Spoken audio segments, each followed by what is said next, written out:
Hola, buenos días a todos. Bienvenidos a este taller del día de hoy. Veo varias caras conocidas, lo cual nos entusiasma mucho a todos. Como ya me presentaba Marta, yo estoy a cargo del equipo que maneja la metodología para la formulación de las políticas de prevención y este año arrancamos con la metodología para la formulación de directrices institucionales de conciliación. Habrá algunos de ustedes que ya han asistido a los talleres que estamos dictando. El taller de hoy, sin embargo, es un taller complementario que, como su nombre lo indica, vamos a hablar de aspectos sustanciales para la formulación de estas directrices. Ya vamos a entrar en el detalle de a qué nos referimos por aspectos sustanciales.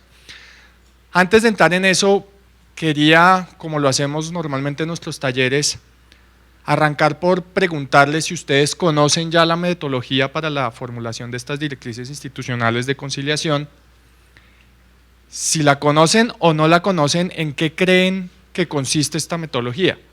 Cuando nosotros les decimos que en la agencia hemos diseñado una metodología para formular directrices institucionales de conciliación, ¿qué creen ustedes que se entiende por esa metodología? Alguien que se entusiasme a adivinar, y si ya sabe, no dañe la sorpresa. ¿Corchados?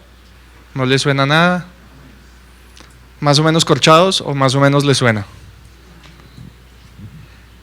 Bueno, va a arrancar, como no se anima ninguno, va a arrancar por decirles lo que no es. Porque normalmente cuando uno se inventa una metodología o un proyecto, lo que no queremos es generar expectativas equivocadas. Es centrar los esfuerzos en lo que realmente es, y espero que esto no los desilusione. ¿Qué no es? No es una metodología para formular problemas jurídicos. ¿Por qué decimos esto? Nosotros los abogados, pues lo primero que tenemos que hacer o a lo que nos enfrentamos a diario es a problemas jurídicos, o nos enfrentamos a una cantidad de casos de los cuales tenemos que extraer un problema jurídico. Esta metodología no es para enseñarles o para fortalecer la manera en que formulan problemas jurídicos. No obstante, sí es necesario saber formular problemas jurídicos para implementar esta metodología. La buena noticia es que uno de los aspectos sustanciales que vamos a analizar el día de hoy tiene que ver con la formulación de problemas jurídicos. Tampoco es una metodología para formular líneas jurisprudenciales. Y al igual que lo que pasa con la identificación de problemas jurídicos, vamos a necesitar líneas jurisprudenciales para implementar la metodología, pero esta metodología no nos enseña a formular líneas jurisprudenciales. Tampoco es una metodología para conciliar. ¿Por qué digo esto? Porque cuando empezamos a diseñar este producto y uno habla de metodología para la formulación de directrices de conciliación, muchas veces se entiende, esta es la solución para cuando yo quiero conciliar. Pero resulta que en nuestra entidad, por política, por diversos argumentos, la posición es la de no conciliar. Entonces algunos creerán, bueno, esta metodología entonces no es para nosotros. Ese no es el caso. La metodología no es para conciliar, ya les voy a decir para qué es. No garantiza resultado, y esto es bien importante, y aunque no lo crean, ya en los talleres que nosotros dictamos nos ha sucedido. ¿Qué quiere decir que no garantiza resultado? Cuando uno habla de una metodología para directrices de conciliación, hay personas que pueden entender que esta es la fórmula para que la conciliación se dé. Es decir, si yo utilizo la metodología de la agencia, va a haber conciliación. Pero por supuesto que eso no puede ser así, porque para conciliar se necesita que la contraparte esté de acuerdo, que el juez la apruebe. Entonces, pues no es una metodología que garantiza resultado. Y no es una fórmula para calcular los montos sobre los cuales yo debo conciliar. Porque otra discusión larga dentro del proceso de la conciliación es, una vez yo contemplo la posibilidad de conciliar, pues cuáles son los montos a los que yo estoy dispuesto a conciliar. O si estoy analizando la posibilidad de si concilio o no, ¿cómo calculo yo el costo-beneficio de conciliar versus no conciliar? Esa es una larga discusión y un análisis muy importante del proceso, pero esta metodología no le sirve para eso. No obstante, y hago una cuña ahí de otro de los productos que tenemos en la agencia, hemos diseñado una herramienta, la diseñamos durante todo el año pasado y ya la sacamos a producción, una herramienta que ustedes pueden utilizar si son usuarios ICOGI, que se llama el conciliador. Y esa herramienta sí les permite calcular el costo-beneficio de conciliar.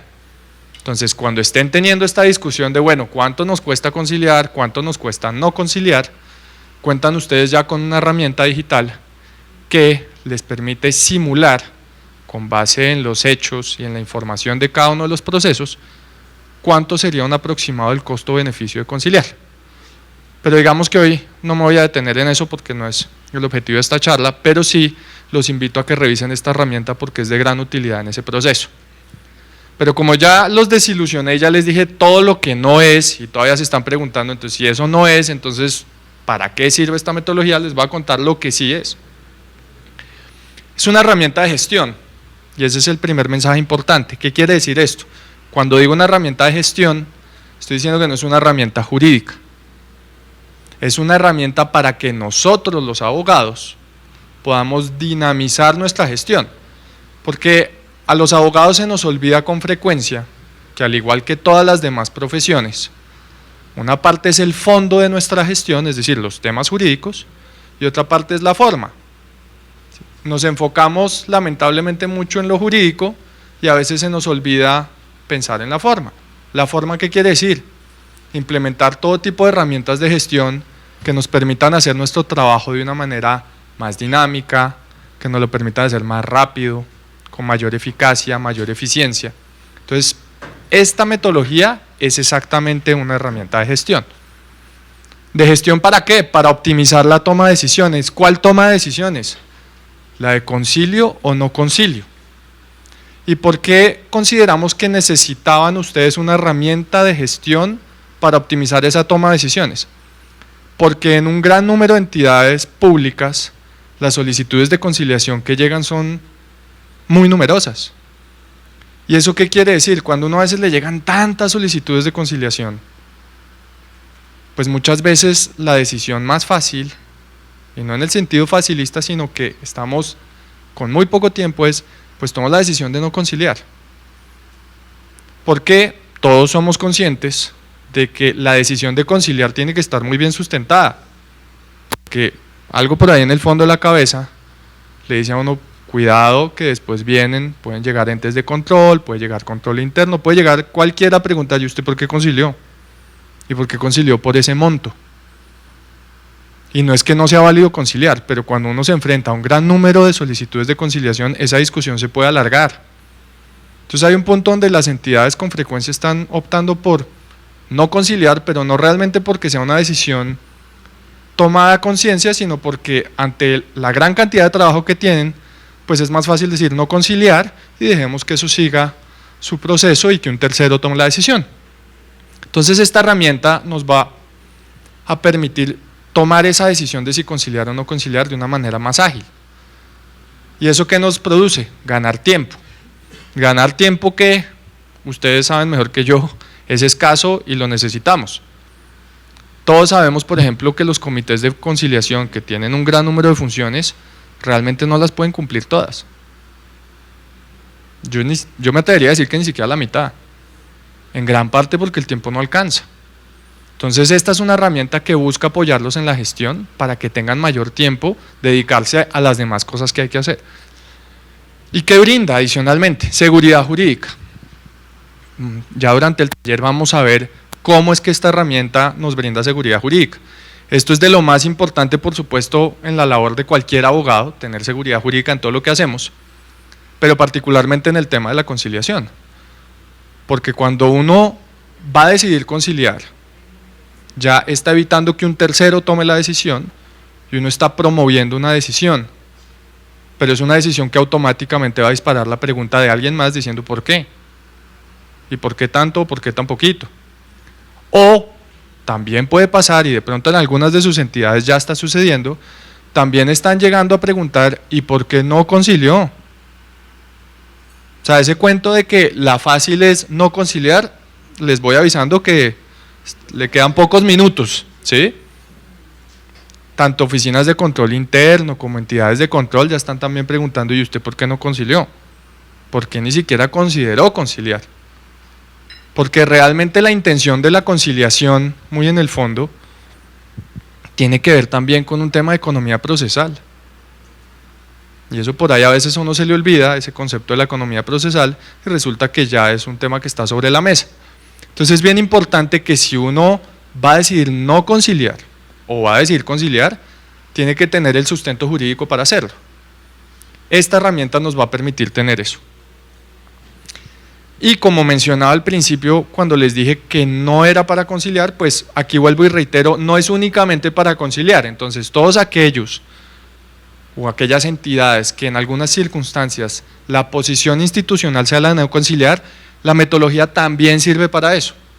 Es decir, cuando ustedes decidan no conciliar, van a contar con una herramienta de gestión que les permite optimizar la toma de decisión de no conciliar, ganando tiempo y brindándoles seguridad jurídica de por qué no van a conciliar. Entonces, como se dan cuenta, es una herramienta que comprende el universo de los que quieren conciliar con los que no quieren conciliar. La metodología comprende 3 pasos. Hoy no nos vamos a detener en cuáles son esos 3 pasos a fondo. Para eso, una cuña, nosotros estamos dictando en la agencia talleres cada 15 días para explicar cada uno de estos 3 pasos. Entonces, más al final del taller les voy a mostrar dónde pueden encontrar esa información, dónde se pueden inscribir y para los que no tengan mucho que hacer mañana hay taller de esos. En esos talleres repasamos a fondo estos 3 pasos. Hoy de alguna manera los vamos a tocar porque los aspectos sustanciales que vamos a mirar, por supuesto, tienen que ver con la metodología, pero un breve recuento el día de hoy. El primer paso, identificar y priorizar causas generales. ¿De qué? De las solicitudes de conciliación. Los que estén aquí que ya han trabajado la formulación de políticas de prevención del daño antijurídico van a notar una similitud, sobre todo en estos primeros 2 pasos. Es cierto, se parecen. Lo que les recomiendo en todo caso es estudiar la metodología porque una vez cuando ve que se parecen, inmediatamente concluye que tiene la tarea hecha. Y cuando compara el uno con el otro se va a dar cuenta de que se parecen en el sentido de la gestión que tienen que hacer, pero no en el resultado, ni en la materia prima. Entonces, ojo con eso porque yo ya he tenido entidades que se me acercan y dicen, no, como yo ya hice la política de prevención, ya tengo esa tarea hecha. No es cierto, ya saben cómo hacerla, pero el resultado no es el mismo. El segundo paso es identificar y priorizar subcausas. No se afanen que ya vamos a mirar de qué se tratan las subcausas. Y el tercer paso, que parece como no decir mucho porque pues es una metodología para formular directrices y el tercer paso es formular la directriz. Pero ese tercer paso, como veremos un poquito más adelante, es muy fácil de hacer y es la consecuencia de los primeros 2 pasos y es diligenciar un formulario que es muy fácil de llenar. ¿Cuáles son los aspectos sustanciales que vamos a mirar o aspectos sustanciales respecto a qué? Como les mencionaba, la intención de hoy no es que repasemos cada uno de los elementos de la metodología, pero sí algunos aspectos sustanciales. No para que lo miren con detenimiento ahora, pero en cada una de las mesas hay uno de los formatos que les hago mención que se utilizan para formular la directriz. Ese formato es como el que está proyectado en la pantalla. ¿Qué tiene ese formato? Arriba dice directriz institucional número y ahí el día que en sus entidades formulen las directrices se va a poner un número consecutivo, el que ustedes consideren. Fecha y acta de aprobación del comité de conciliación, creo que eso no hay que explicarlo. Objetivo de la directriz. Directriz de conciliación. Yo sé que ahora van a salir muchas preguntas, tranquilos que a lo largo del taller las vamos mirando. Causa general. Subcausa. Este es uno de los aspectos sustanciales que vamos a mirar en el taller de hoy. La identificación de la subcausa. Y solo para que lo relacionemos en términos de los 3 pasos que les mencioné, la identificación de la subcausa es el segundo paso de la metodología. Luego tenemos problema jurídico, otro de los aspectos sustanciales que como les mencionaba al principio vamos a mirar el día de hoy. La formulación del problema jurídico ya es parte del paso 3 de la metodología. La tesis o respuesta, Otro de los aspectos sustanciales que vamos a mirar, que también hace parte del tercer paso, la identificación de fuentes jurídicas, también parte del paso 3, para que con base en estos elementos tengamos una directriz bien formulada. La identificación de la subcausa. Entonces, nuestro punto de partida al día de hoy para el taller es partir de unas causas generales ya identificadas. ¿Todos ustedes están familiarizados con las causas generales del sistema ICOGI? ¿Sí? ¿No? Silencio. ¿No saben de qué les estoy hablando? ¿Sí? No. ¿Hoy se nos quedaron las respuestas en la casa? No. Bueno, el sistema ICOGI, como ustedes saben, es el Sistema Único Informativo de Litigiosidad del Estado colombiano. En ese sistema, nosotros hemos venido desarrollando el listado de causas, es decir, son las causas de los litigios, ¿sí? La intención, la idea, la obligación es que las entidades, cuando cargan la información al sistema, deben utilizar ese listado de causas, lo que nos va a permitir a todos como Estado identificar realmente qué es lo que está generando litigiosidad en el Estado. Ese es un listado taxativo de causas, pero ustedes entenderán que es un listado que es dinámico. ¿Por qué es dinámico? Primero, porque de la misma información que recibimos de parte de ustedes y del análisis que se hace en la agencia, se identifican nuevas causas que deben ser incorporadas. Segundo, porque ustedes mismos, cuando hacen un barrido de las causas, han encontrado a veces que las causas que están allí no contemplan el caso particular que ustedes deben manejar, caso en el cual se solicita a la agencia la creación de una nueva causa. Y aquí aclaro, la mera solicitud de la creación de la causa no implica que se vaya a crear, ¿sí? Porque pues hay que analizar y a veces lo que la agencia dice es no, para eso que usted está solicitando existe esta causa. Y tercero, pues porque la realidad jurídica también es dinámica. Entonces, del análisis que está haciendo constantemente el equipo en la agencia, uno determina si hay que crear o eliminar algunas causas. Entonces, cuando ustedes reciben solicitudes de conciliación y cuando nosotros las miramos registradas en nuestro sistema, ahí queda identificado cuál es la causa de la solicitud. Ya vamos a mirar de qué se trata eso. Cada uno de las mesas de ustedes van a encontrar 3 solicitudes de conciliación tal cual están en el sistema ICOGI.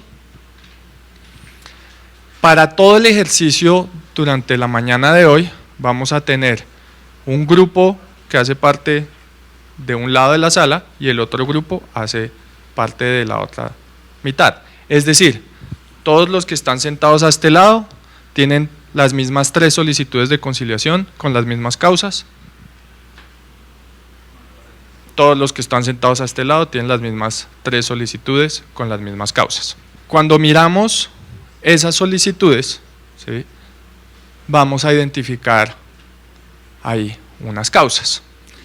Yo les pido el favor de que nos tomemos 5 minutos entre cada una de las mesas para que por favor revisen las causas, las solicitudes de conciliación, mírenlas con detenimiento, miren la información que hay ahí y por favor identifiquen ustedes mismos, que es muy fácil porque está señalado, cuáles son las causas generales.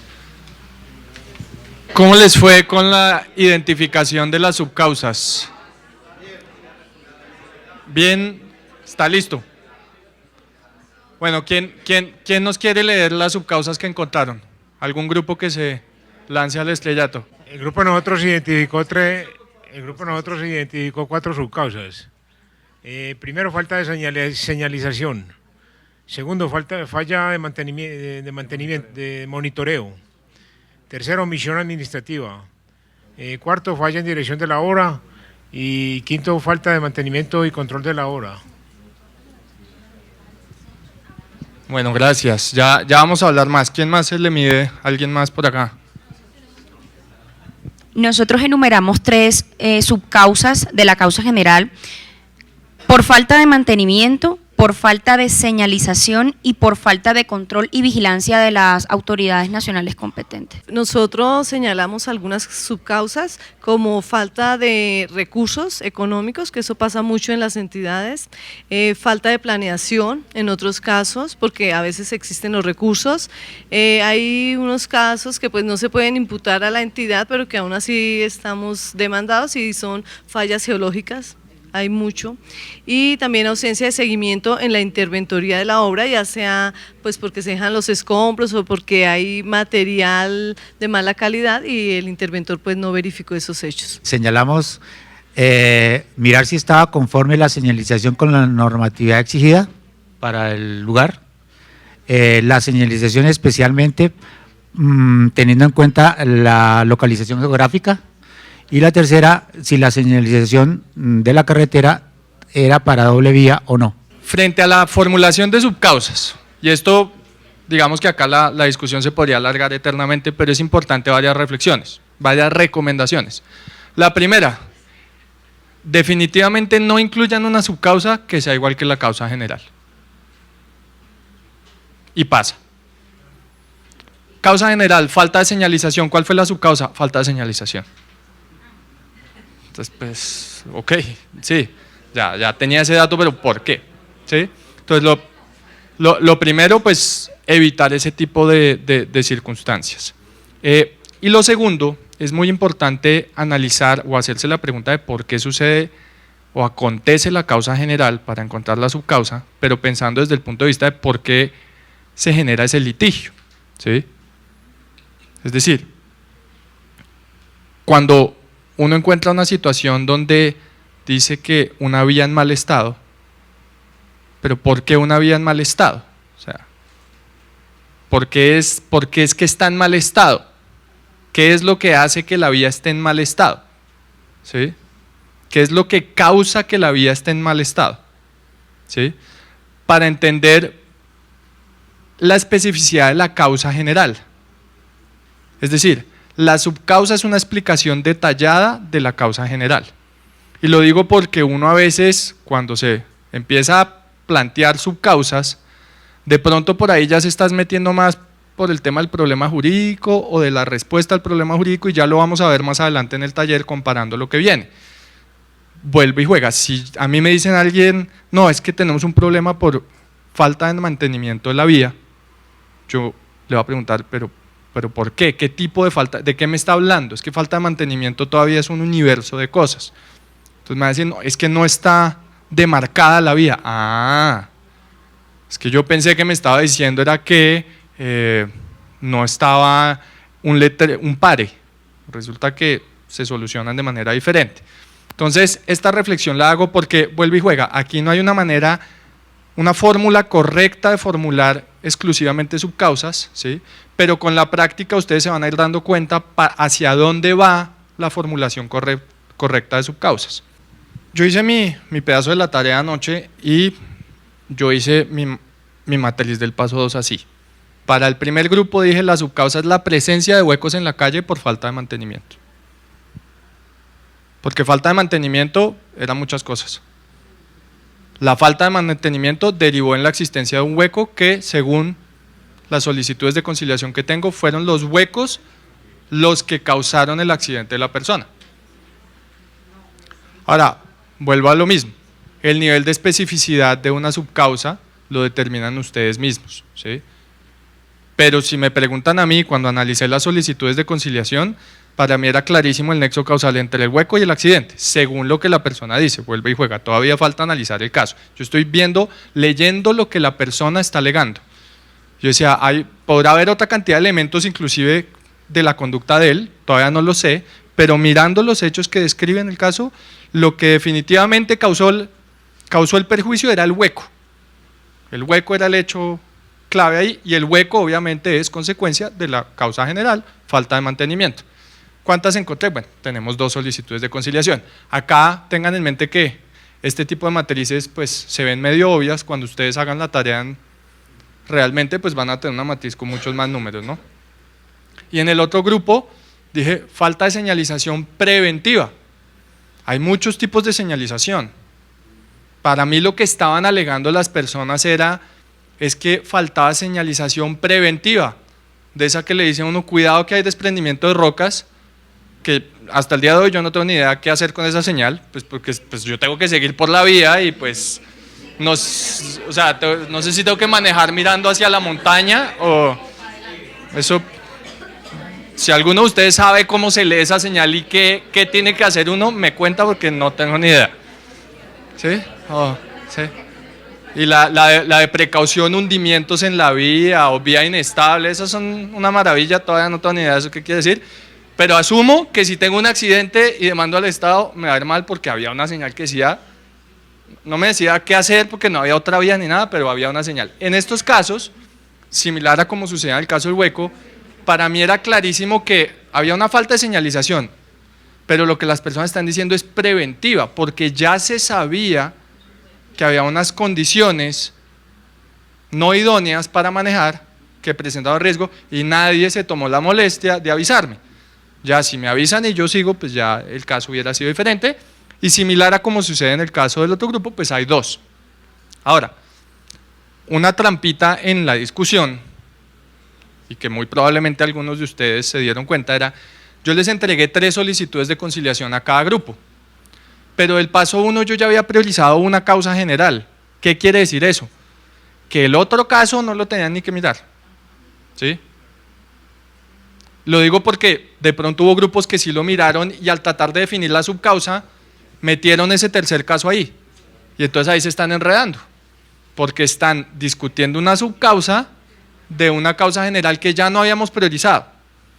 Esto lo hice aposta por lo siguiente, ya nos ha sucedido con entidades que del paso 1 identifican muy bien sus causas generales y en el paso 2 a todas las causas le buscan subcausas, es decir, se les olvida la fase de priorizar. Otro caso es que consideren prioritarias todas. Bueno, si consideran que todas sus causas generales son prioritarias y todas las quieren investigar, me parece muy bien. Pero si yo les digo, en el primer caso les votó 100 causas generales, priorice, pues a las que priorizaron, supongamos que priorizó una, a esa causa general es que tiene que sacarle el listado de subcausas. Entonces lo que hemos concluido es que realmente el tema de subcausas, por cómo es el proceso de identificación, como lo estamos mirando, es mejor no manejarlo en un listado, y eso es algo que se va a manejar en ICOGI. Lo que se va a manejar es que ustedes aprendan a formular las subcausas con un límite de caracteres. ¿Por qué lo digo con un límite de caracteres? Porque hay quienes me confunden la subcausa con los hechos, y no es lo mismo. Se parecen, pero no es lo mismo.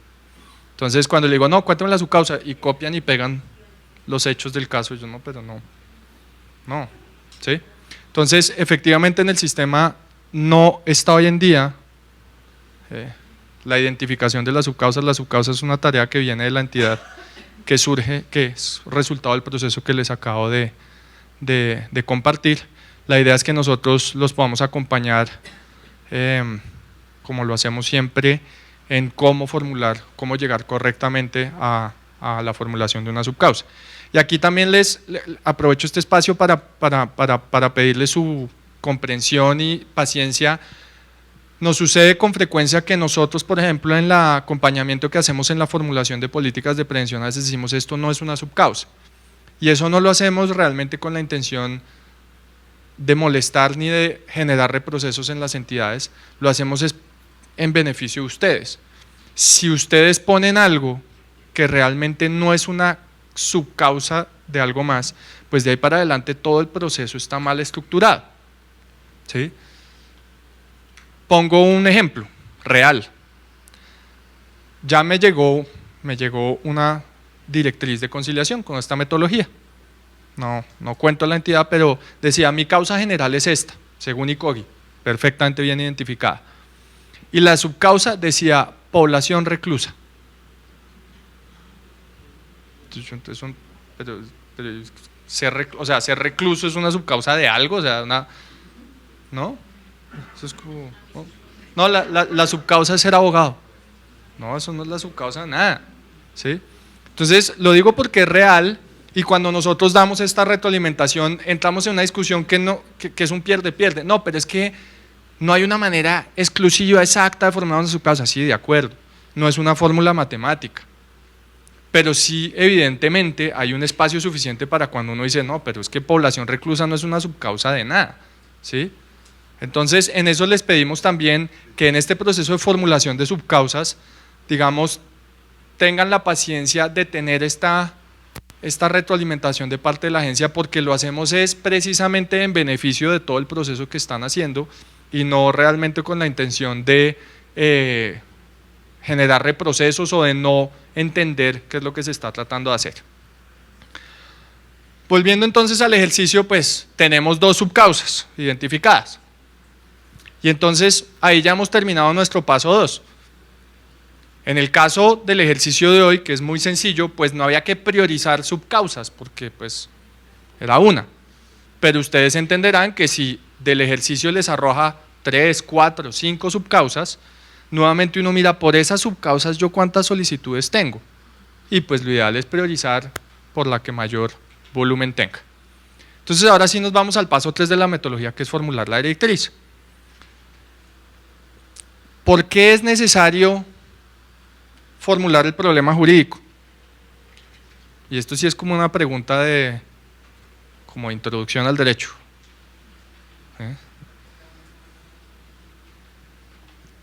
Primero, esta es como medio obvia para efectos de la metodología, pues porque es necesaria para formular la directriz institucional de conciliación.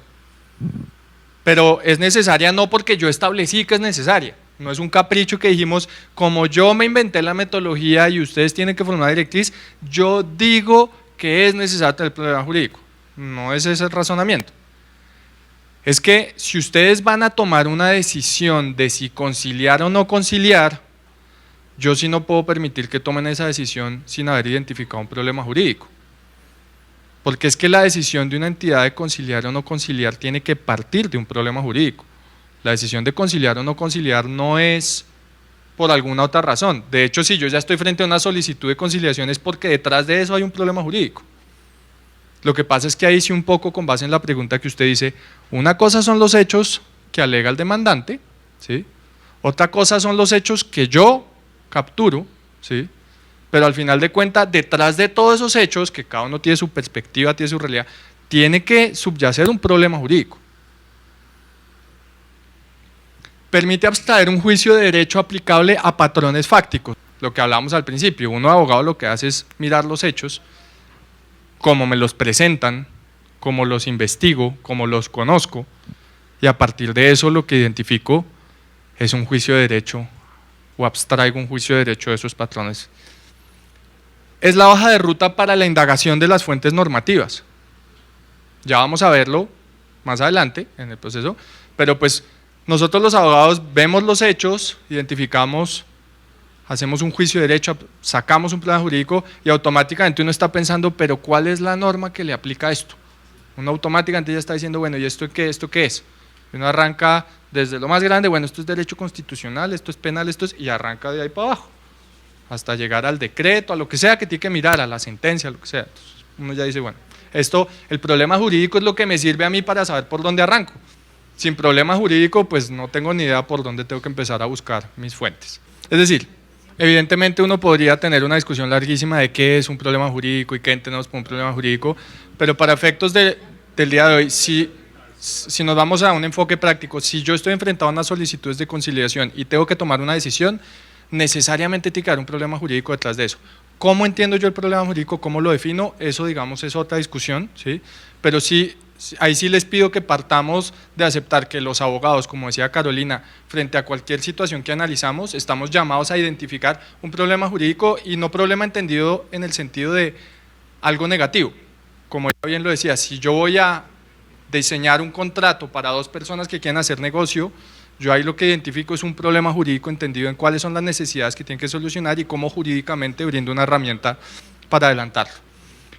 Siguiendo entonces con eso, es importante tener un problema jurídico para enfocar el ejercicio argumentativo del caso. Precisamente partiendo de cuál es el problema jurídico, es que yo ya puedo empezar a armar mis argumentos. Y ahí sí ya me empiezan a caber varias de las inquietudes que usted nos ha compartido, ¿sí? Es decir, 1 minuto, pero cuando yo voy a argumentar un caso, ¿sí?, yo defino el problema jurídico y entonces ya ahí empieza uno a tener una cantidad de argumentos, inquietudes y preguntas que uno dice, esta va a ser la posición de la entidad frente a lo que la persona ya me estaba diciendo. ¿Qué era lo que la persona me estaba diciendo? La causa y la subcausa. Y su respuesta determina el sentido de la directriz. Cuando yo tengo un problema jurídico, a ustedes que trabajan en las oficinas jurídicas, llegan allá las personas de las otras áreas misionales y dicen, abogado, yo tengo este problema.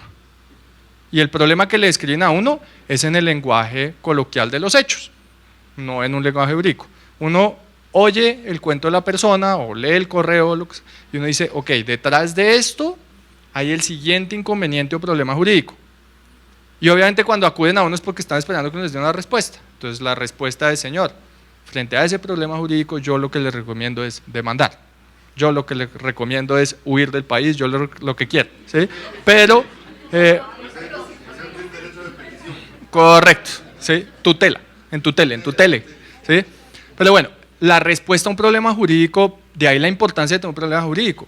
La respuesta al problema jurídico es lo que uno al final de cuentas como abogado está haciendo, diciendo, bueno, haga lo siguiente.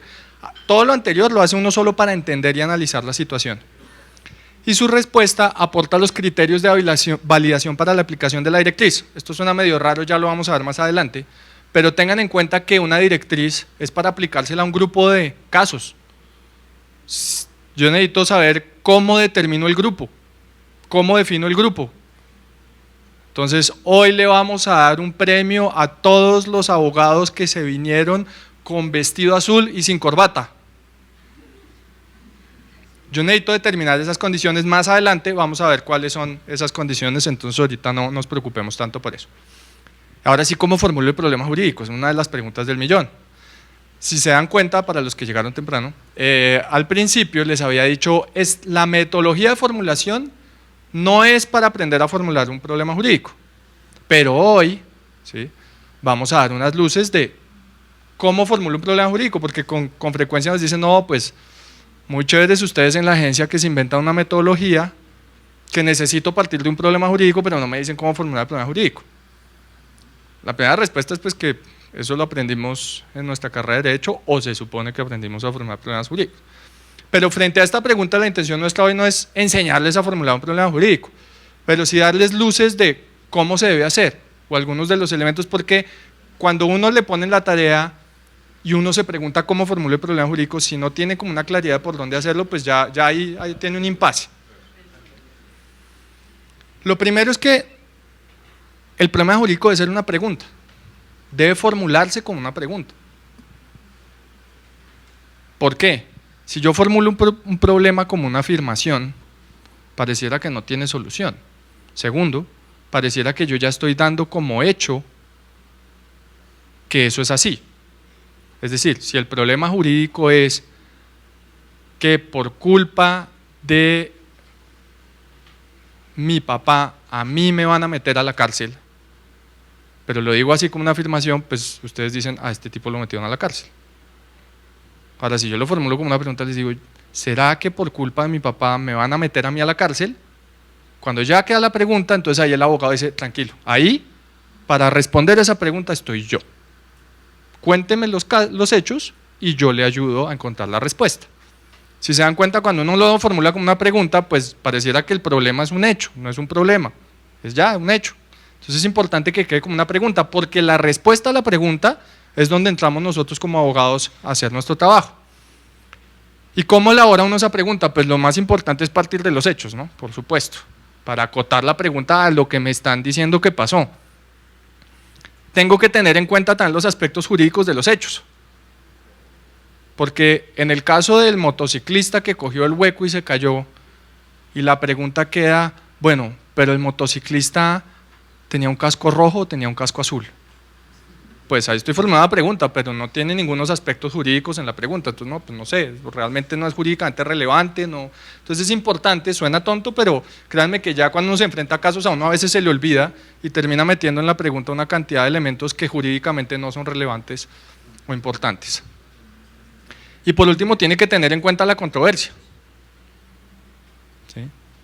La controversia relacionada pues a lo que está alegando la persona, que no sea una pregunta para atacar otra serie de problemas. Por ejemplo, cuando uno analiza estos casos, se da cuenta que detrás de esto seguro hay una omisión de la entidad y esa omisión obedece a una cantidad de problemas administrativos y demás, pero hay una cantidad de interrogantes que no son parte de la controversia puntual, son interrogantes muy importantes que tenemos que atender en la entidad para solucionar el problema, pero no son interrogantes puntuales de la controversia que estamos analizando.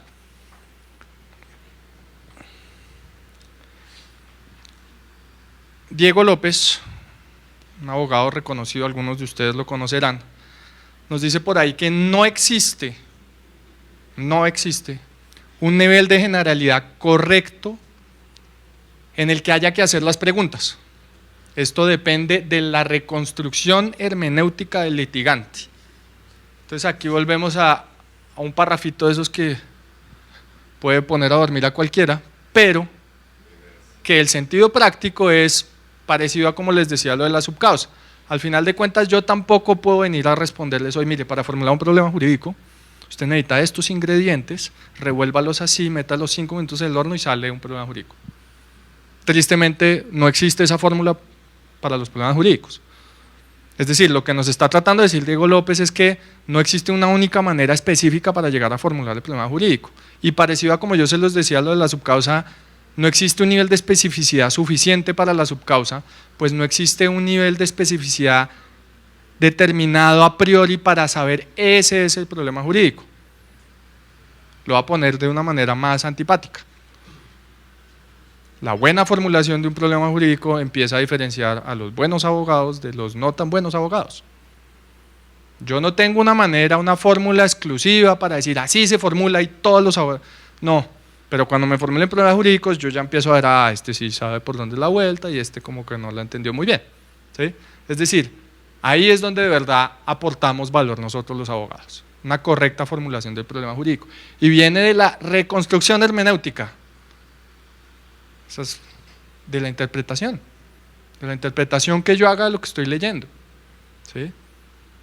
Porque como mirábamos anteriormente, si yo voy a formular una pregunta que tiene en cuenta la controversia y los aspectos jurídicos de los hechos, cuando yo leo los hechos, tengo que hacerlo con los ojos de un abogado. Y eso me permite formular un problema jurídico en términos de lo que un abogado entiende. Miremos un ejemplo sencillo. Se cayó el puente peatonal ese suspendido donde hicieron las pruebas con personas. Entonces uno lee los hechos del caso. Los mismos hechos, los hechos son, digamos, objetivos. Partamos de que realmente tenemos unos hechos objetivos de lo que sucedió. Y yo le entrego el libreto de los hechos a un grupo de abogados y le entrego el libreto de los hechos a unos ingenieros. Y le digo a cada uno, lea eso y cuénteme cuál fue el problema. Parece obvio, pero yo sé que los abogados me van a decir cuál es el problema jurídico y los ingenieros me van a decir cuál era el problema estructural del puente. ¿Sí? Entonces, un poco el ejemplo va de los mismos hechos. Nosotros como abogados en el ejercicio de nuestra profesión, con nuestra experiencia y las herramientas que tenemos, uno lo que hace es una interpretación del texto y de ahí abstrae cuál es el problema jurídico. La caída del puente tiene una cantidad de problemas, entre esos un problema estructural, entre otros un problema jurídico. Y es que pusieron a personas como prueba para la carga. Entonces, creo que por ahí también está un problema ético.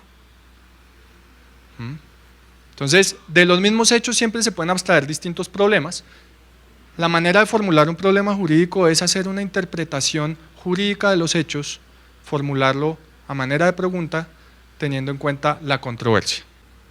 Si algo nos pasa a los abogados en el sector público, es que cuando se genera un problema en una entidad, el 99% de las veces, bueno, no me citen con ese porcentaje, estoy en un muy alto porcentaje, los problemas los generan las áreas misionales de las entidades, porque nosotros no trabajamos en un bufete de abogados, nosotros trabajamos para una entidad que hace otra cosa. Usted trabaja en el Consejo de Ingeniería, unos trabajan en el Ministerio de Comercio, otros trabajan en la DIAN, ¿sí? Y esas entidades pues se encargan de comercio, de impuestos, de ingeniería, ¿sí? Las otras áreas, en su acción u omisión, pueden generar situaciones que llevan a litigios, donde tendremos que analizar si concilio o no concilio, ¿sí? Tengo que elaborar mi estrategia de defensa y en un futuro tengo que implementar herramientas para evitar o prevenir el daño antijurídico. Y resulta que cuando suceden esa cantidad de cosas y llega la demanda, aparece la palabra demanda y milagrosamente el problema es allá de los abogados. Y lo que usted dice es totalmente cierto, y todos lo vivimos. Uno, frente a la formulación de un problema jurídico, uno lee los hechos y desde el conocimiento jurídico plantea el problema jurídico. Pero para plantear correctamente un problema jurídico, hay que hablar con quien de verdad está relacionado a la situación fáctica. En el caso de ustedes con ingenieros que tenían que ver con el puente. En el caso de los señores que trabajan en temas de comercio exterior, pues con los especialistas que negociaron el tratado, que generaron el acuerdo de inversión, en fin, lo que sea. Ese es un llamado que, digamos, no es para ustedes. Ojalá nos pudieran oír nuestros colegas del sector público de las otras áreas no jurídicas para que ellos entendieran que enfrentarse a un problema jurídico no es problema del abogado, o exclusivamente del abogado. El abogado lo que hace es asesorar, formular el problema jurídico y dar respuesta al problema jurídico, pero para correctamente formular el problema jurídico y en consecuencia correctamente dar respuesta al problema jurídico, yo necesito entender y necesito apoyarme en los que de verdad saben. En el caso de ustedes, como usted bien lo plantea, había un problema de diseño. Había que hablar, había que saber desde un principio que el problema no jurídico, el problema real era un problema de diseño, sabiendo que el problema era un problema de diseño, no de ejecución de la obra, no de calidad de los materiales, no sé, ¿sí? Entonces uno tiene que decir, ahora sí, sabiendo que hay una falla en el diseño, de eso yo ya formulo el problema jurídico. ¿Cuál es el problema jurídico cuando yo tengo una falla en el diseño de un puente? Es muy distinto el problema jurídico cuando la falla está en el diseño, a cuando la falla está en el proveedor de los materiales, a cuando la falla está en la ejecución de la obra, a cuando la falla está en la misma señalización de la obra, no sé. Sin duda alguna lo que usted plantea, digamos, es uno de los grandes retos que todas las áreas jurídicas de las entidades públicas se enfrentan, y es que al momento de formular y dar respuesta al problema jurídico quedamos un poco solos, y entonces uno en su mejor intención de entender y de aportar su conocimiento, les puede pasar una situación exactamente igual a la que a ustedes les sucedió, que se procede a partir de la formulación de un problema jurídico que no estaba correctamente bien formulado, pues de ahí en adelante acontecen una serie de hechos y consecuencias que después revertirlas pues es un problema. Entiendo que en el caso ustedes lo lograron hacer, pero casos hay muchos donde no, y el ejemplo que usted plantea es un lindísimo ejemplo para prevención del daño antijurídico. Porque por consecuencia de no haber hecho seguramente bien el proceso, les puede caer también otra demanda, decir, no, un minuto, es que usted vino aquí, ustedes demandaron al ejecutor de la obra, y el ejecutor de la obra dice, no, es que no fui yo ejecuté la obra. Entonces el ejecutor, ¡pin!, les clava su demanda. ¿Qué había que hacer ahí? Prevención del daño antijurídico. ¿Cuál es la prevención? La próxima vez que tengan esto, hay que consultar con tal y tales para saber que nosotros tenemos que caerle al diseñador y no al ejecutor. Pero bueno. En resumen, el problema jurídico debe ser no teórico, empírico. Es decir, esos problemas teóricos que había para las clases de teoría jurídica, uno los planteaba era para analizar unos aspectos de fondo del derecho, pero cuando yo ya estoy frente a demandas, frente a si decido conciliar o no conciliar, pues yo no me puedo quedar en un problema teórico, yo tengo que ir a un problema jurídico real. Pero no puede ser inacabable, no puede ser uno de esos problemas jurídicos que sirve para todo y que va a estar, no, tiene que ser un problema jurídico delimitado. Porque si yo le voy a dar respuesta, la respuesta tiene que solucionar ese problema jurídico. Si yo planteo un problema jurídico que le doy respuesta, pero el problema jurídico va a seguir, pues entonces planteo un problema jurídico inacabable. ¿Cuáles son las consecuencias que trae la respuesta? Eso viene después. Claro, eso viene después, sí señor. Pero tampoco me puedo ir al otro extremo, entonces digo, no, que no, tiene que ser delimitado, pero entonces ahora me fui a formular un problema jurídico que solo le cabe a ese caso. donde el demandante es Pedro Pérez, no, pues entonces no formulé bien el problema jurídico.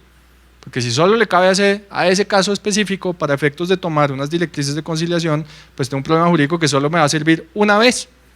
Yo necesito formular un problema jurídico que realmente me englobe, que sea delimitado y que me englobe. Acuérdense que todo esto es consecuencia de un análisis de causa, subcausa. O sea, eso ya de por sí nos va. Ahora más adelante vamos a ver una grafiquita que yo creo que nos ayuda para ese tema. Y yo ya boté el control. Ah, no. Ahora me lo cobran. Y la última. Yo les dije que formulemos una pregunta. Formulemos una pregunta cuya respuesta sea sí o no. Y esa parte sí que a veces nos cuesta trabajo. ¿Por qué? Porque como se van a dar cuenta más adelante en un ejercicio, si yo necesito tomar una decisión respecto en este caso de conciliar o no conciliar, pues yo necesito que la respuesta sea clara. Y una respuesta clara es una respuesta de sí o no. Si yo les digo ahorita, ¿ustedes quieren que en 3 minutos tomemos un break para comer algo? Sí. Ok. Si yo formulo la pregunta, ¿quiénes de ustedes tienen hambre? Listo, digamos que 40. ¿Y qué? ¿Qué hago yo con esa información? ¿Y qué hacen ustedes con esa información? Se quedan pensando, ¿será que este tipo nos va a ofrecer algo de comer o no? ¿Sí? Entonces, tengo. Entonces, un poco si se dan cuenta parece tonto, pero es verdad. O sea, si yo necesito tomar una decisión y yo digo, bueno, no, entonces si yo quiero decirles tomemos un break, pues mucho más fácil preguntarles, ¿quieren que tomemos un break? ¿Sí o no? Si les pregunto si tienen hambre o si prefieren jugo de mora o de lulo, pues no. Esas preguntas pueden ser útiles para otro tipo de actividad, pero cuando necesito resolver un problema ahora en este momento, yo necesito formular preguntas de sí o no. Y también muy importante que nos acostumbremos a responder sí o no. Les pongo un caso real, porque curiosamente cuando nos hacen la pregunta de sí o no, no nos damos cuenta. Hace un par de días estaba corriendo con una tarea en la oficina y entró a mi oficina una niña y me dice, ¿tienes 5 minutos? Y yo de verdad tenía que tener una vaina lista para el director. Yo le dije, no, qué pena contigo. Sonrió, se sentó y empezó a echarme el cuento. Y yo dije, no, pero dije que no.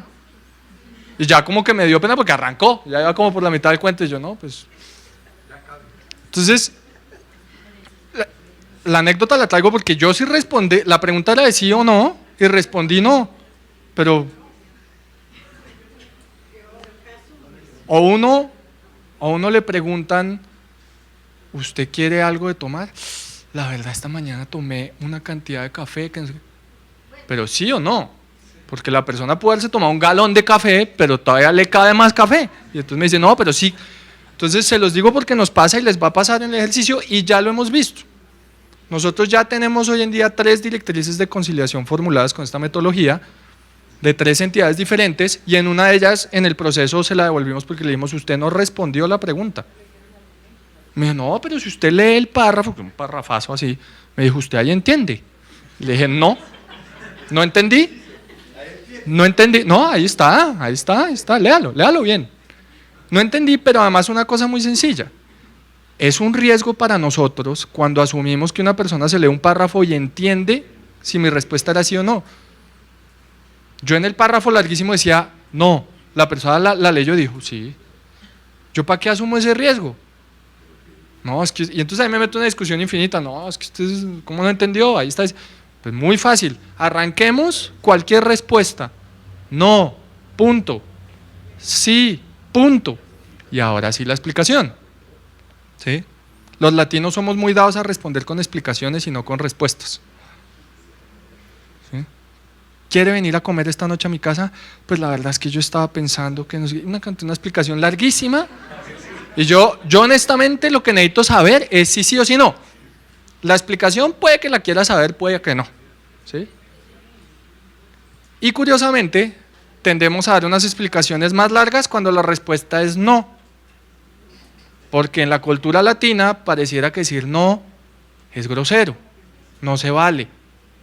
Yo los invito a que aceptemos el no. Si yo hago una pregunta de sí y no, tengo que estar dispuesto a que me digan que no, ¿sí? Difícil cuando uno decía, ¿quiere ser mi novia? Y le dicen, no, ese es un no harto, ese sí es de los que uno prefería.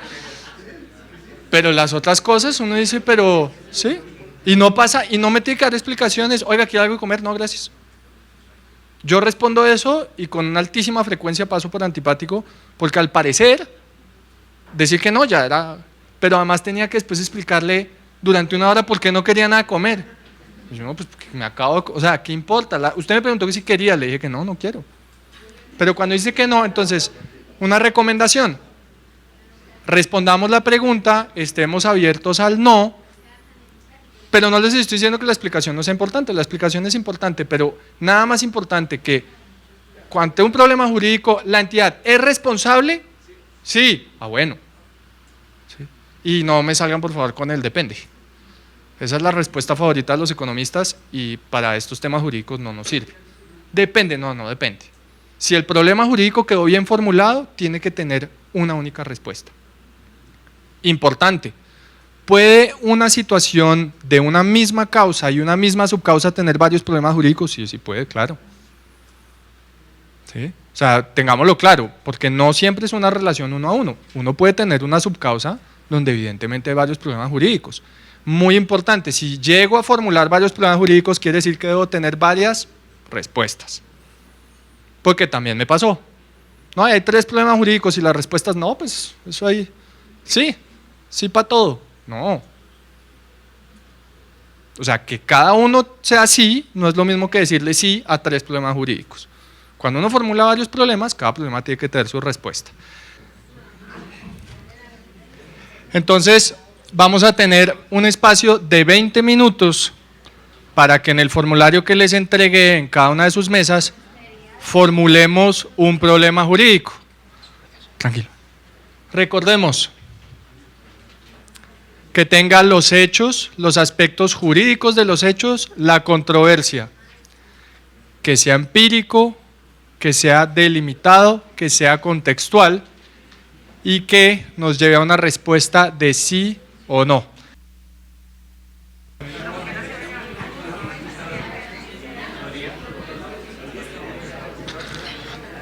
Bueno, se nos acabó el tiempo. ¿Cómo les fue con la formulación del problema jurídico? ¿No? ¿Tenaz? Bueno, ¿quién se anima a leer? No todos al tiempo. Si no alzan la mano igual... ¿Ah? Bueno, el problema jurídico es que el que planteamos, la falta del mantenimiento de la vía puede conllevar al Estado a que responda por los hechos sucedidos. ¿Y la pregunta? ¿Esa? Como pregunta.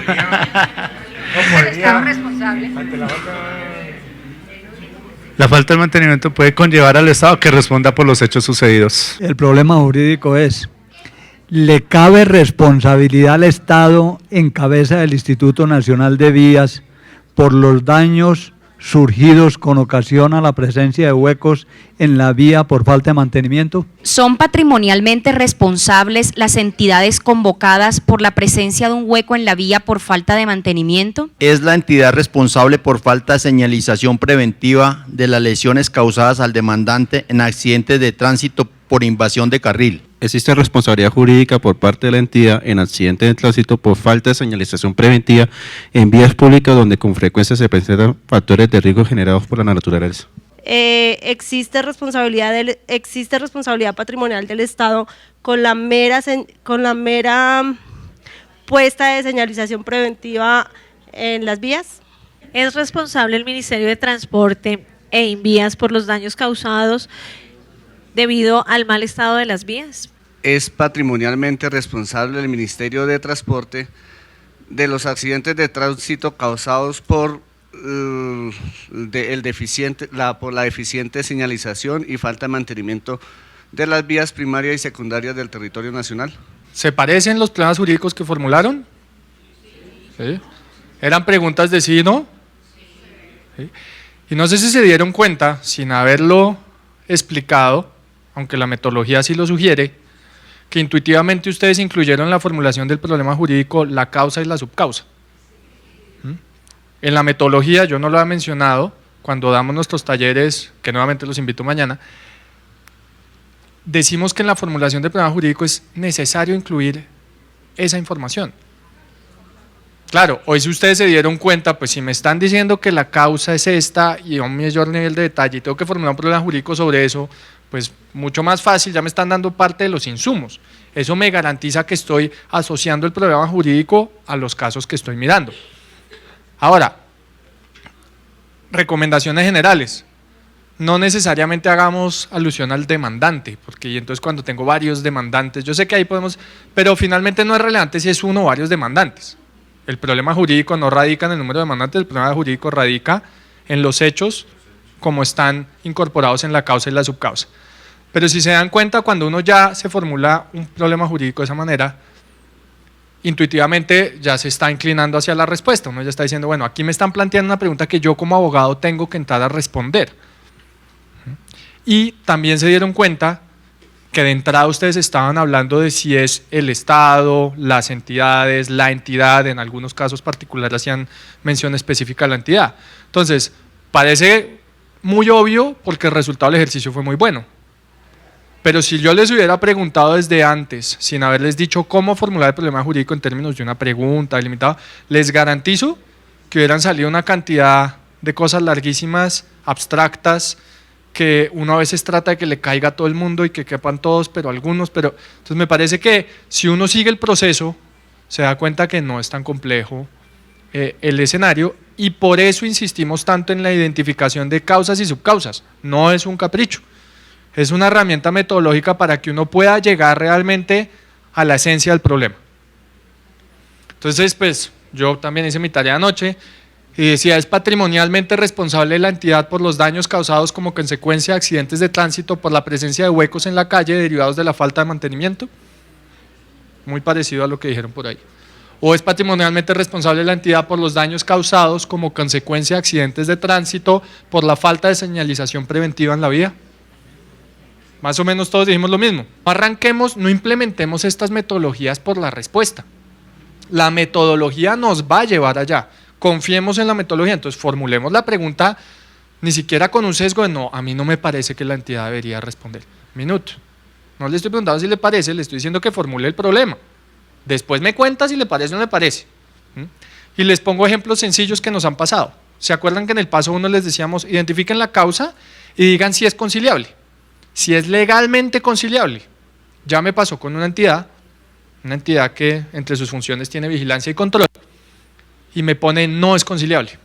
Y le dije, eso sí es conciliable. Me dice, no, pero es que la posición siempre ha sido la de no conciliar, y inclusive los jueces consideran que eso no debería conciliarse porque es que es en razón de nuestra vigilancia y control, que es nuestra función. Y le dije, no. Todo ese cuento que me echó es para la respuesta. Si usted va a decir que no concilia, dígame por qué no concilió, pero legalmente es conciliable, ¿sí? Y entonces, ¿por qué cayó en esa trampa? Porque la entidad no siguió la metodología, sino ya arrancó por la respuesta. Ellos arrancaron por el final y dicen, yo no voy a conciliar, y entonces ahora venga, me devuelvo para cumplirle a la agencia con la metodología. No hagan eso. Primero, los va a inducir a un error, seguramente. Pero segundo, es que la metodología está precisamente para que pensemos si tenemos que conciliar o no. Y de pronto nos llevamos una grata sorpresa. Entonces, sigamos la metodología. Para responder las preguntas hay que acudir a las fuentes normativas, entonces ahora sí vamos a responder la pregunta. Y ya la respuesta a la pregunta no puede radicar únicamente en el conocimiento o peor aún en la opinión personal de cada uno de ustedes. ¿Sí? Nosotros somos abogados y sabemos intuitivamente que cuando respondemos ante un problema jurídico tiene que haber alguna norma que lo sustente. Entonces, vamos a ir a las fuentes del derecho. Yo no me voy a meter hoy en clases de teoría jurídica ni voy a regresar a la época de la universidad para que tengamos una discusión abierta sobre las fuentes del derecho. Todos sabemos en términos generales a qué me refiero cuando hablamos de fuentes del derecho. La norma y el sistema normativo. Parte del sistema normativo no son solo las normas, hay muchos elementos más que terminan teniendo un carácter vinculante y aun si no son vinculantes, son importantes para la toma de las decisiones. Basta con poner de ejemplo circulares que sacan varias entidades, sobre todo eso tiene que ver mucho con las entidades técnicas, sacan documentos técnicos y pues eso es una fuente. Y el ordenamiento jurídico, el sistema jurídico, entonces también ahí tenemos todos los aspectos jurisprudenciales. Si se acuerdan al principio les dije que esta metodología no es para aprender a hacer líneas jurisprudenciales, pero que las van a necesitar. Entonces es importante porque ese es otro de las fuentes que hacen parte de nuestro ordenamiento jurídico, nuestro sistema jurídico. En la norma, cuando miremos normas, pues sobra decir que es muy importante la vigencia. ¿Sí? Eso pues lo sabemos todos como abogados. La jurisprudencia, ¿cuál? ¿Qué jurisprudencia? Importante la elaboración de líneas jurisprudenciales. Y aquí una cuña importante, nosotros dentro del sistema ICOGI también tenemos un módulo de, ¿cómo es que lo llamamos?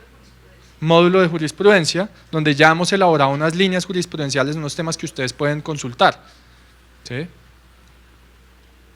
Pero también es importante tener en cuenta la doctrina probable que nos dice la Corte, que es a partir de tres casos. Cuando ya tenemos 3 casos como en la misma línea, uno ya puede incorporar eso como una doctrina probable. Y pues que tenga un criterio de autoridad. Vuelvo a mi ejemplo de cuando vemos, por ejemplo, documentos emitidos por la DIAN, por la Superintendencia de Industria y Comercio, por entidades técnicas, uno dice, ah, ok, ahí me están dando un norte. Entonces yo lo que voy a hacer es consultar las normas, ¿sí?, para buscar una respuesta. Y vuelve y juega. Cuando formulen la pregunta, no la formulen sabiendo la respuesta. Cuando consulten las fuentes, no las consulten sabiendo la respuesta, porque de pronto se llevan otra sorpresa. O porque han cambiado, han salido nuevas normas, han salido nueva jurisprudencia. Entonces la labor investigativa de buscar las fuentes no es para justificar la respuesta que yo ya tenía, no, es para buscar la respuesta, ¿sí?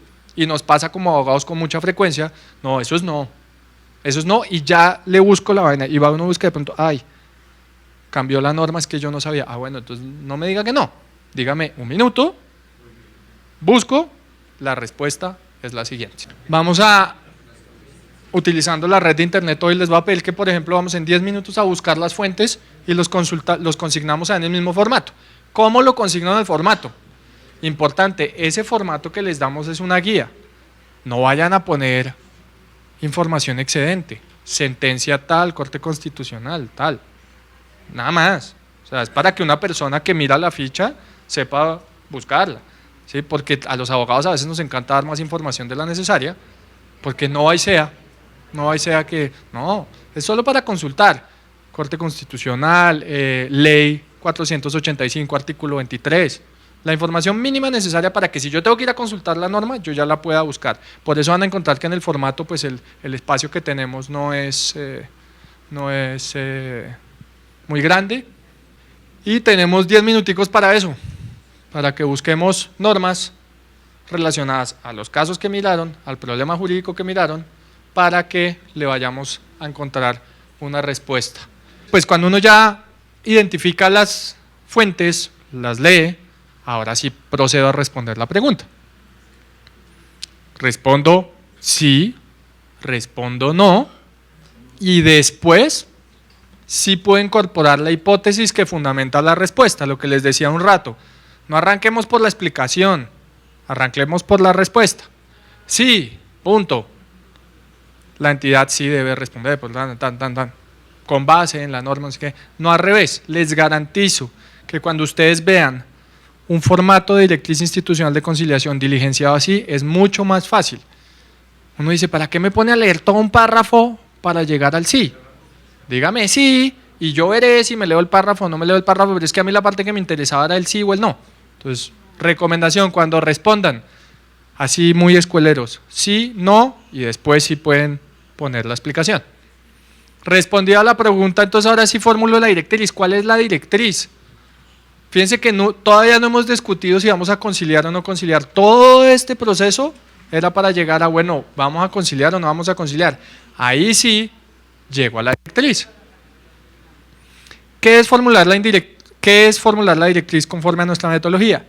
Es indicar de manera clara y concreta si promueven o no la conciliación. ¿Por qué nos gusta la palabra promueven?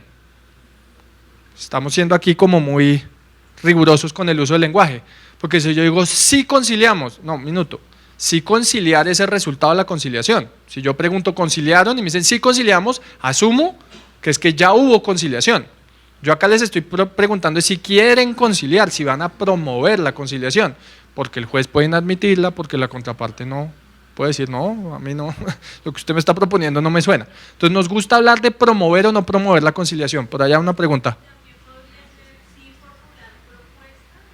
Sí, un poco la reflexión es, evitemos decir sí conciliamos, porque pues sí conciliar es más bien el resultado de la conciliación, es más si vamos a promoverla o a proponerla, ¿sí?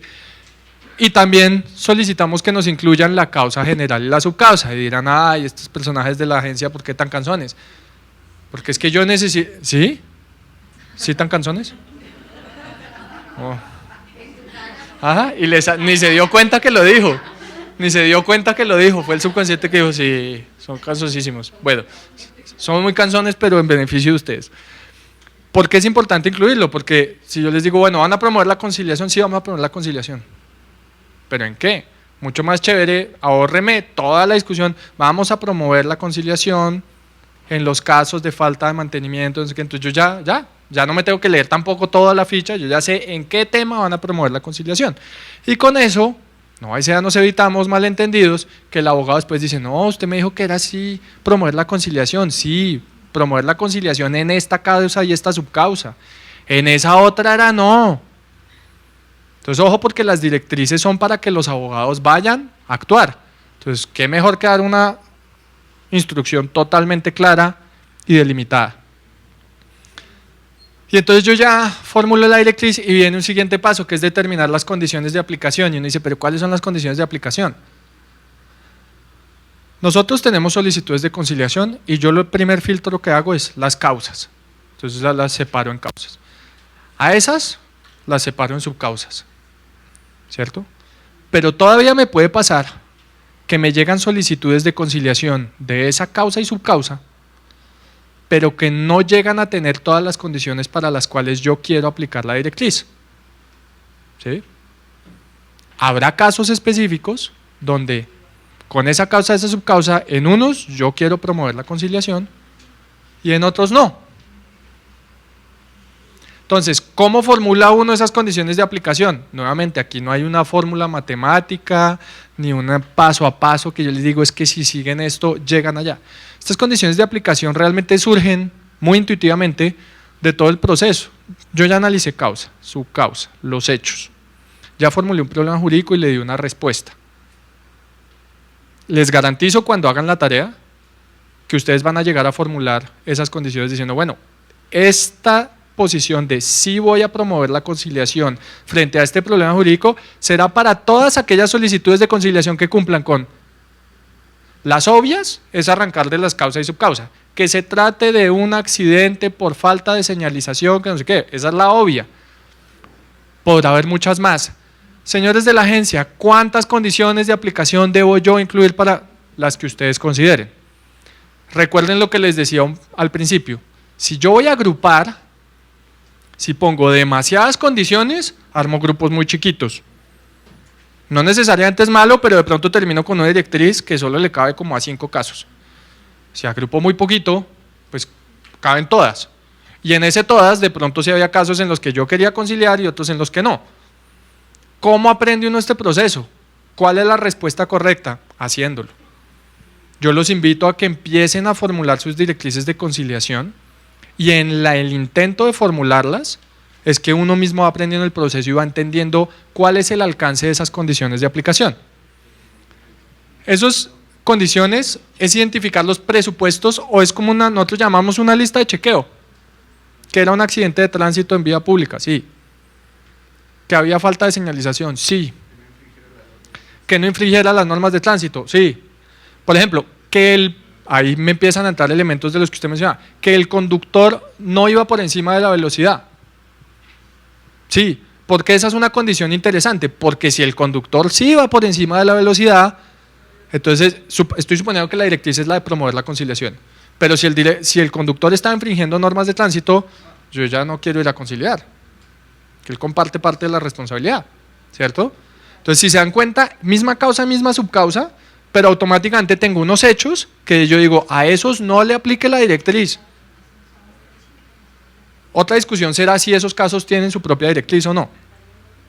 Pero es muy importante las condiciones de aplicación para saber yo a quiénes les aplico la directriz.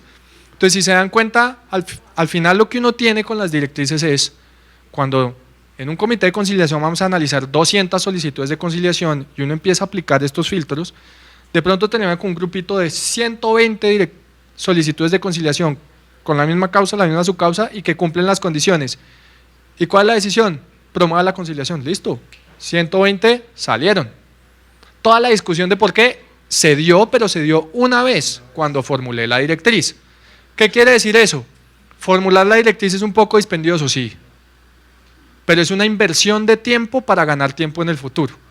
Porque es que algunos me dicen, uy, no, pero ustedes nos pusieron a formular esa directriz. Claro, ahorita cuesta un poquito de trabajo, pero cuando la empiecen a implementar se van a dar cuenta que sirven. Y como somos canzones, voy a volver a hablar de mi taller de mañana. En ese taller tenemos una actividad para que no me crean a mí que sí funciona, sino se convenzan que funciona. Entonces, repito el ciclo. Solicitudes de conciliación, ¿qué voy y miro? Causas. Después formulo mis subcausas. Entonces, si se dan cuenta, cada vez se me va angostando el embudo. Y después formulo mis condiciones de aplicación. Y ahí ya que me sale la implementación de la directriz para esas. Presencial. En la agencia. Ya. Usted como siempre, usted va como 10 pasos adelante mío. Yo lo voy a llamar a usted para que me asesoren muchas cosas que no me cojan mal parado.